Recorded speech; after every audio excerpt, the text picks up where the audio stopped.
Hola a todos.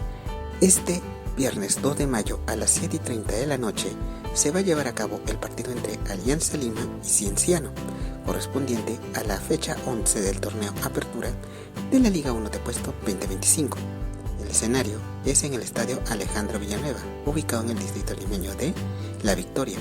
Esperemos de que haga un excelente partido y que gane el mejor. Mucha suerte para ambos equipos. Muchas gracias.